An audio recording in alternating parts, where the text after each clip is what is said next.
Hi, my name is Mike Bernard and I'm the Fire Marshal with the Heartland Deerfield Fire Authority.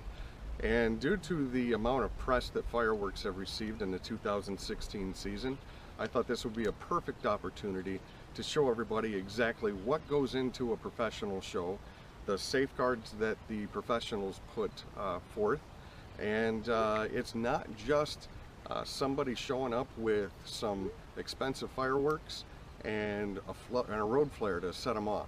So we're out here at the Waldenwoods Resort located in Heartland, Michigan in Livingston County, and right now we're on the what would be the south end of the Majestic Golf Course. So what we're going to do is we're going to go ahead and we're going to take you on down and show you exactly what happens, and hopefully we'll get an opportunity to talk to some of the operators. So go ahead and follow us. Okay, so here we are down here at the launch site, and I have Dan with us. Dan, how you doing today? Pleasure to see you again. Good to see you. Good to see you. Can you tell me a little bit about yourself, where you're from, who you are, and what you're doing today? I am a lead operator for Wolverine Fireworks out of Holland, Michigan. We're here at Heartland, Michigan to shoot a nice show for Waldenwoods Resort here. Okay. We have mostly a manual ignition show with some electronic finale, opener, and large 8-inch shells to go over the lake for. Okay, so when you say it is a manual show, does that mean you're hand lighting them? We are actually, the source of ignition is actually a fusee, the correct term for it, which most people know as a road flare. Okay. The rest of it is electronic match, okay, which electronically is set off the okay, sets off the fireworks. Excellent. Well, do you mind showing us your setup? And I would love to. I just want you to remember that we're never going to put any part of our body over a mortar. Absolutely. Any firework Absolutely. whatsoever. Sounds good. Thank you. We'll definitely do that. Here we have the beginning of the manual ignited part of the show, which includes all the way from 6-inch mortars down to the smallest at the show, which is a 3-inch mortar. Again, we're going to remember not to put any part of our body over a shell or a mortar. Got it. These are all fused with a quick match fuse, which starts with black match, which is a slower burning fuse but pretty rapid, and then it becomes an instantaneous fuse as it enters the mortar. Okay. Now these are not consumer fireworks. These are not consumer. It takes a ATF license to purchase them. It takes a permit from a township or municipality to set them off. It takes a CDL licensed driver to transport them. It's all regulated by several forms of government. The ATF controls the fireworks themselves, the DOT controls the transportation of the fireworks, OSHA controls setting up and discharge of the fireworks. So it's not just a matter of, hey, I want to go ahead and do this. This is, you have to fill out paperwork, you have to be registered, because basically what you're purchasing or what you're supplying and transporting are explosives. Are very energetic explosives. Okay. Now, I see we have different size shells here. We have, these are 4-inch? These are 6-inch. 6-inch. The largest, the second largest we're shooting tonight. Okay. We have some 8 inches that we'll show you in a little while. Okay. Now, can you give us an idea about the lift charge, meaning the amount of force that it takes to go up?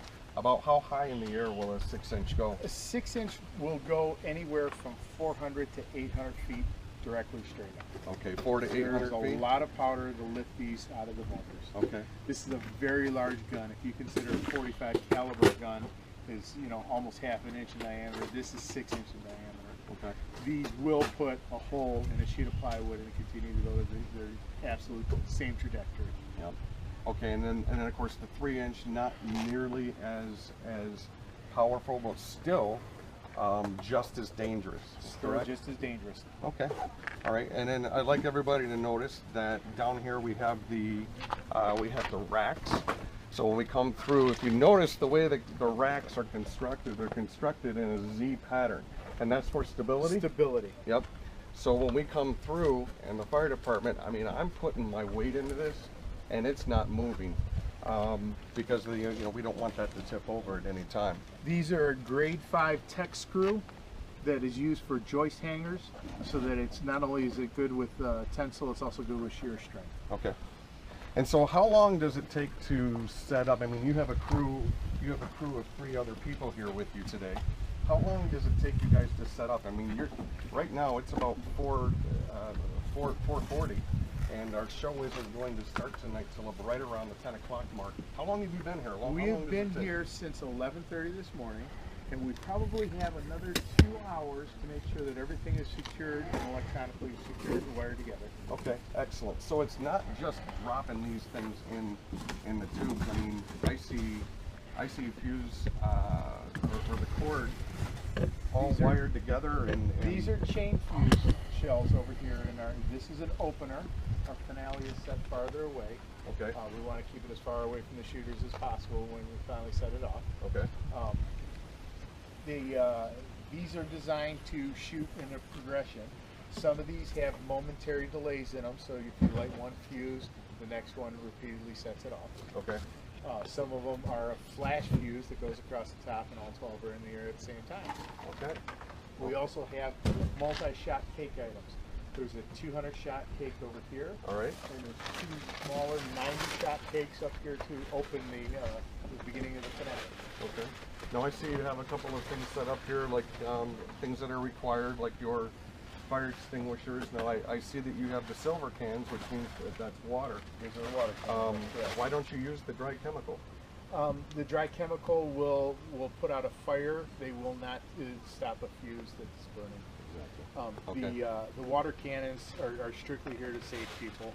Okay. There's a fire department somewhere that will take care of us if something gets really out of control. Sure. But I'm going to save the people and get them out of the area and let you professionals take care of it after that. Excellent, excellent. So can you kind of walk us through down here and kind of explain what parts of the show we have going on and how the operators are going to be moving throughout the show? This entire Z or W formation, however you'd like to call it, is all the manual ignition main body of the show. Okay. We'll have a small opener, which will take about 30 to 90 seconds to get it all in the air. After that opener, my techs will start. One will start at one end on this side, and then the other one will start here in the middle, so they're not bumping into each other as they retreat. They'll wait till the very last moment to remove the safety cap off of the fuse. They won't take that off any earlier, because during the show, you will constantly have embers raining down. Yep. They will remove the cap, they will turn at a defensive stance, light the fuse, and retreat, staying as low as they can. Okay. Waiting for that, and then they will cautiously, before reapproaching the set, they'll cautiously make sure that nothing else has been ignited. Excellent, excellent. So tonight, a little bit later, before the show, would you mind demonstrating that for us with a little bit of light on when we do one of our wind checks? I have one of my technicians that would like to do one right now during open daylight. Excellent. We have a wind check right now that we'd like to send skyward. Okay, can you explain what a wind check is, why it's done? A wind check is just one of our salutes. It's just a noisemaker. We send it into the air so that we could check the level, the wind direction up top to make sure that it isn't blowing any of the embers toward our audience. Okay. It creates a nice smoke puff up there that the wind can carry at its will. Right, right. And those are some of the things that you hear throughout the days before professional shows.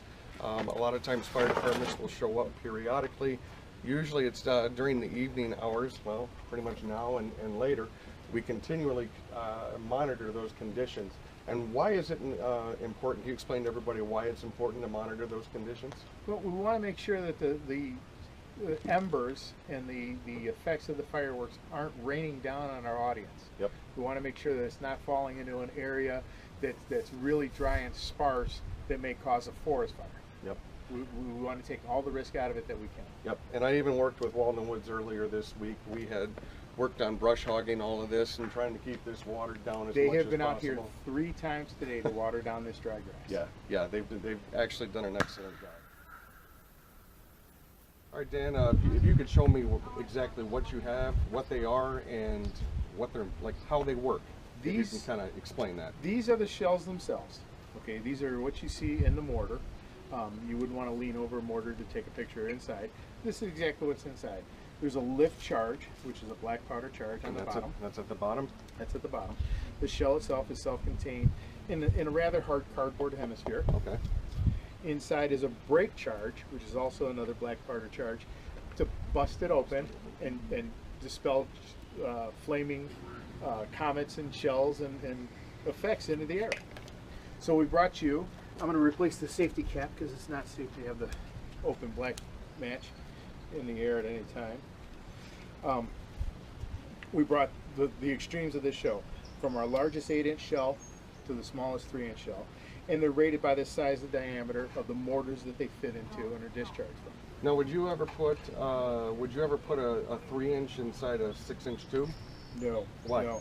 There's not enough pressure to cause enough lift to get it safely into So the it air. wouldn't even go out of the tube very high. Probably wouldn't even get a lift out of the tube with that big of a difference. Okay.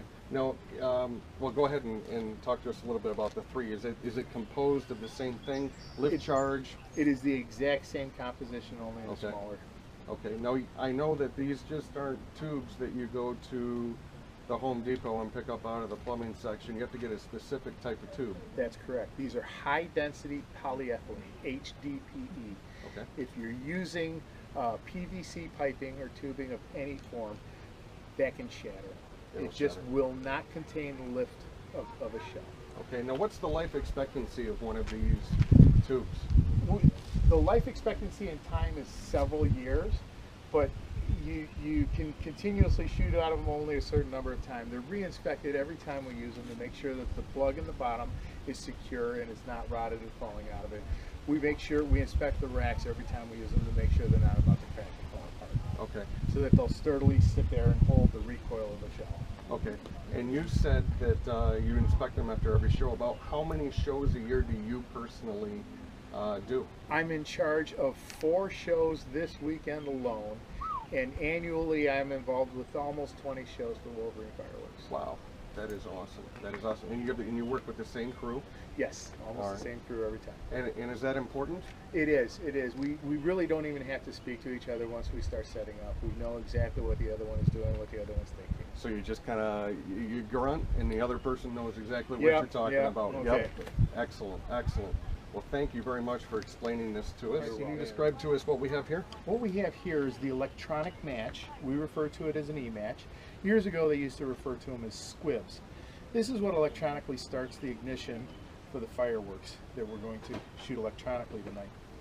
It consists of a match head, and these are regulated by the ATF and the DOT.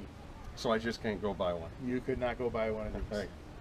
So it consists of a match head that's a pyrotechnic effect in itself.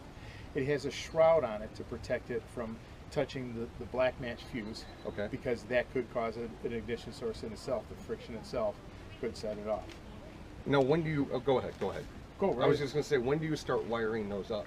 We're currently wiring these up and hooking them to the control panels as we speak. Okay, and because we're really only about 4.5 hours away from the 4.5 show. hours away from the show. Okay.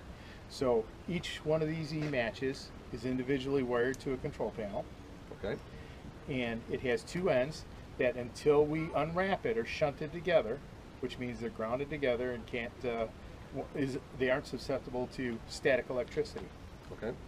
But it's just like, and I'm going to hold this so you're nowhere near it. Okay. I want you to take and touch one end of the wire to a positive end and one end of and it's going to be a small snap and a little bit of flame out of the end. Okay. Tell me when you're ready. Whenever you are. If I could do this. Here I am. Okay. So Wow. that's what starts the ignition. So the fireworks. So that, or I guess one of these That would safety be- caps are off. Yep. Or it's Well, up in there. Or how does nowadays they have the new fireworks have a plastic end on them that this is inserted into. Okay. So each firework has the manual ignition source, and it has a little receptacle that you can put the E-match into to help the ignition. Awesome. After this is done, this is actually recycled for its copper because it's useless at this point. Okay. Interesting. All right. And maybe get some of them working. Yep.